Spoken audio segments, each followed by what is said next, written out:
तो आज क्लास 10 प्रकाश चैप्टर का रिवीजन करवाने जा रहे हैं। तो आज क्लास 10 प्रकाश चैप्टर का रिवीजन करने जा रहे हैं। उसमें से क्वेश्चन प्रकाश के परावर्तन में जो 2 नंबर में सबसे ज़्यादा वीवीआई क्वेश्चन आने वाला क्वेश्चन को हम रिवीजन करवाने जा रहे हैं।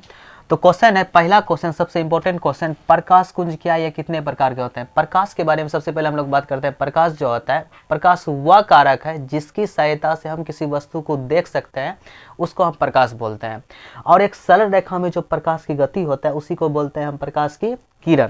जैसे यहाँ पे एक रेखा ऐसे एरो की तरह किरण को दर्शा दे, उसी को हम प्रकाश का एक सरल रेखा में जो चल रहा है उसी को हम किरण बोलेंगे। तो यहाँ पे प्रकाश कुंज जो होता है, किरणों के समूह को किरण पुंज या तो प्रकाश कुंज कहते हैं। किरण का जो पुंज होता है इसी को इंग्लिश में बोलते हैं बीम, बीम लाइट इसको बोला जाता है। जो प्रकाश के समूह होता है, बंडल होता है, उसी को हम प्रकाश पुंज या तो किरण पुंज कहते हैं। और ये क्वेश्चन पूछा है कितने प्रकार का होता है, यह 3 प्रकार का होता है। अपसारी प्रकाश पुंज, समांतर प्रकाश पुंज और अभिसारी प्रकाश पुंज। अपसारी प्रकाश पुंज जो होता है, इस पे अनेक प्रकाश किरण जो होता है किसी एक बिंदु से निकलकर विभिन्न दिशाओं में फैलती जाती है, उसको बोलते हैं अपसारी किरण पुंज। जैसे इस टाइप का फिगर बनेगा इसमें। और समांतर किरण पुंज जो होता है, इसमें प्रकाश की किरण जो होता है विभिन्न दिशाओं में एक समांतर रेखाओं के बीच फैलती चली जाती है, उसी को हम बोलते हैं समांतर प्रकाश पुंज। इस तरह से एक समांतर रेखा में फैलती चल जाती है, उसी को हम समांतर प्रकाश पुंज बोलेंगे। और अभिसारी प्रकाश पुंज बोलते हैं जब प्रकाश की किरण एक बिंदु पे आकर मिल जाती है, उसी को हम बोलते हैं अभिसारी किरण पुंज।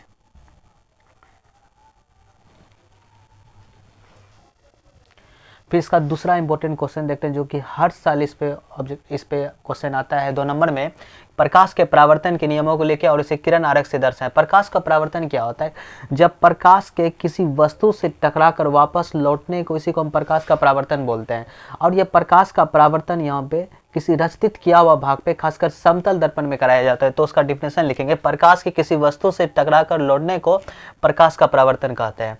और प्रकाश के परावर्तन के 2 नियम आप लोग कहीं ना कहीं पढ़े होंगे। तो प्रकाश के परावर्तन के जो 2 नियम है, आपतित किरण, परावर्तित किरण तथा आपतन बिंदु पर जो खींचा गया अभिलंब होता है, तीनों एक ही समतल में आ जाता है। तो आपतित किरण क्या होता है, जब कोई प्रकाश की किरण, मान लेते हैं अगर सूर्य का प्रकाश की किरण अगर समतल दर्पण पे पड़ता है, तो जो किरण यहाँ पे पड़ता है समतल दर्पण पे, जो किरण आ रही है उसी को हम आपतित किरण बोलेंगे।